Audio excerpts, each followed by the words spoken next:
Hello, I'm Jane from Calm Therapy, and welcome to Conversations with Calm Therapy. I'm wishing everyone good health during this time of this pandemic. Conversations with Calm Therapy, what's it all about? It's a project where I interview a series of holistic therapists and business owners during the COVID-19 pandemic. This is to create connection amongst business owners, and it also offers you, the viewers, tips on how to cope through times of sudden change, how to manage your fear that rises with uncertainty, and perhaps maybe how to release fear from your body, how to move on from that fear. And also, I'll be asking each guest about any useful rituals or activities that we can add to our daily routines while we are having this time out during lockdown. Today my guest is Sam Rehan. Sam is an international trainer and she uses strong body and strong mind techniques so everyone feels better. Her flagship offering is Laughter Wellbeing. So this should be a delightful interview. I'm hoping to get lots of laughter. So Sam, welcome. It's a pleasure. It's a pleasure to be here.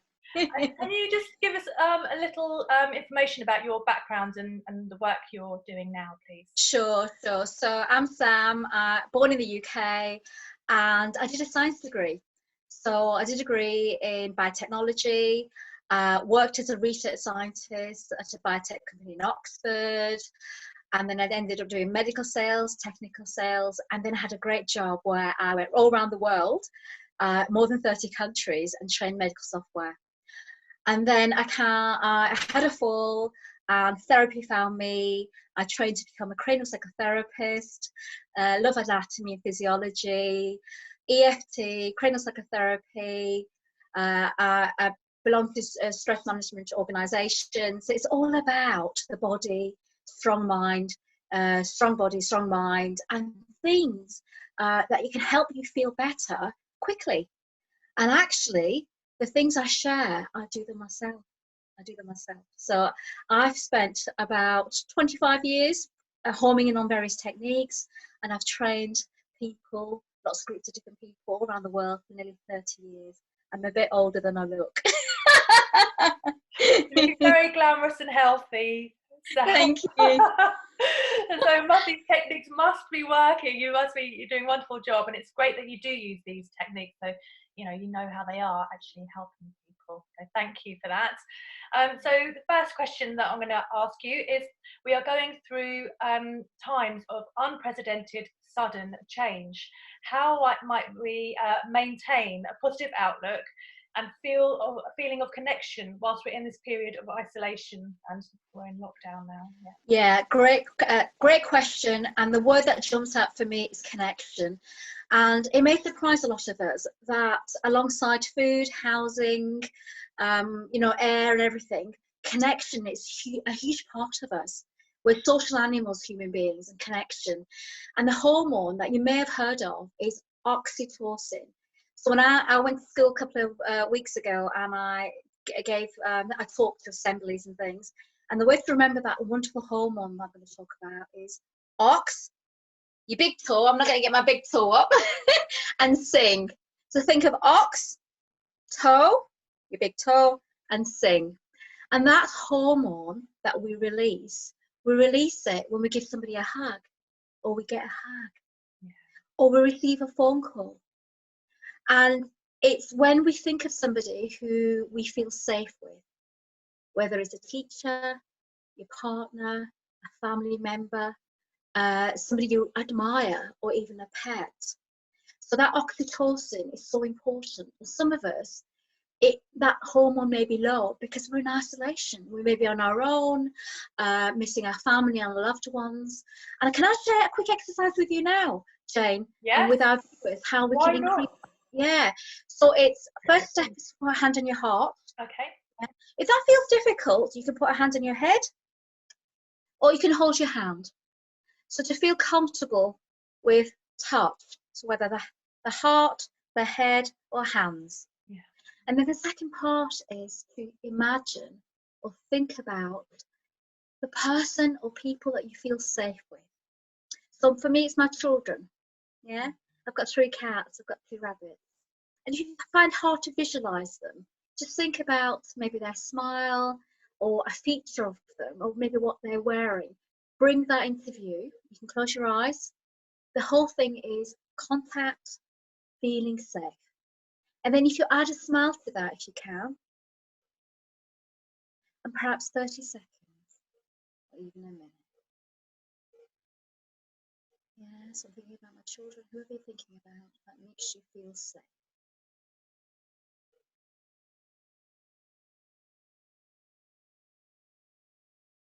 Yeah, good. And then just bringing you back to the room, open your eyes if your eyes were closed. So that exercise, I encourage you to do that. Perhaps in bed is a great aid, to sleep better, helps you fall asleep. But in those moments where you have a little bit of anxiety, you're missing people, go back to touch, think about who makes you feel safe, and that endorphin, oxytocin will flow. Brilliant. Thank you, Sam. That's wonderful. So my next question is, it's known that fear can have a negative impact on the body. How might people release themselves from this fear to reduce mental and physical health issues? Wonderful question. Any change brings fear. It moves us towards stress and anxiety, and all feelings are valid.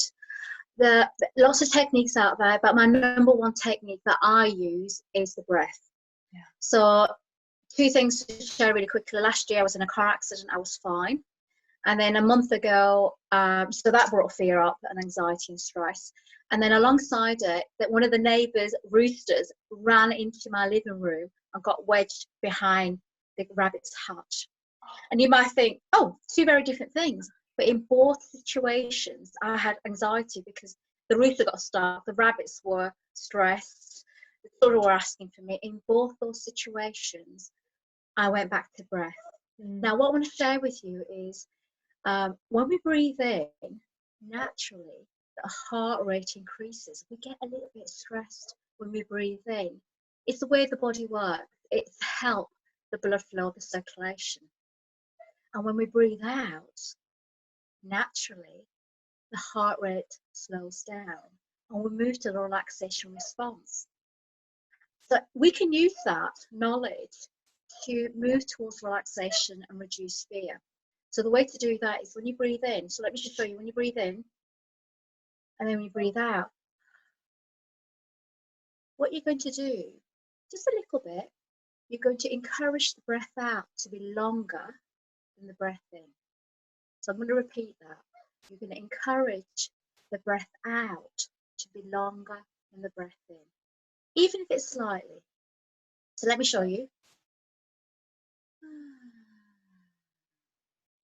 And if I'm a bit stressed, I tend to audibly kind of go, It encourages exhalation, breath out. Now, my tip to you guys, to everybody listening, is to practice that when you're not stressed, when you're relaxed. Because when you practice that, it will help you to get to that technique very quickly when you need it. So when I had the car accident, again, I was fine. I actually crossed the road. I was on my own. There was no traffic. Luckily, it happened in countryside. I actually crossed the road and I just started to do that technique. Because I started thinking about all the things that could have happened. What if a car was coming? I was actually on my own, safe, but the fear rushed into my body and I started imagining things. So I went back to that technique. So yes, breath. Brilliant. Thank you, Sam. So that kind of combines into my next question. Maybe you've got some other tips for us, but based on your experiences, can you suggest any useful rituals or activities that we can add to our routines to support us during this time while we're indoors? Yes. So I'm going to go back to my main offering, which is laughter yoga. But do it very let's do a starting point. You're not feeling great, you want to feel better, start with a smile. And if you can't smile, I encourage you to move. You may not be able to get up, move. you know, you may have limited movement, maybe just sway, or even move your hands if you've got limited movement, right? If that's difficult, think of things that make you smile. So I've got like a filing cabinet. When my son was about 18 months old, I caught him taking all the tissues out of the, you know, facial tissue box. He was like a conductor. And when I think about that memory, it makes me smile. Oh. You know, and smiling for 30 seconds, the science shows, releases endorphins. Don't worry what it means. It's feel-good chemicals. Yes. So when we smile, the body goes, hey, you must be okay. You can't be stressed because you're smiling. So yeah, I'm not talking about fake smiles, but have a memory or a film scene or a song, happy song, anything to generate a smile. And then if you can smile, I'm going to encourage you to move that to a laugh. And it's easier it's easier if you hear other people laugh.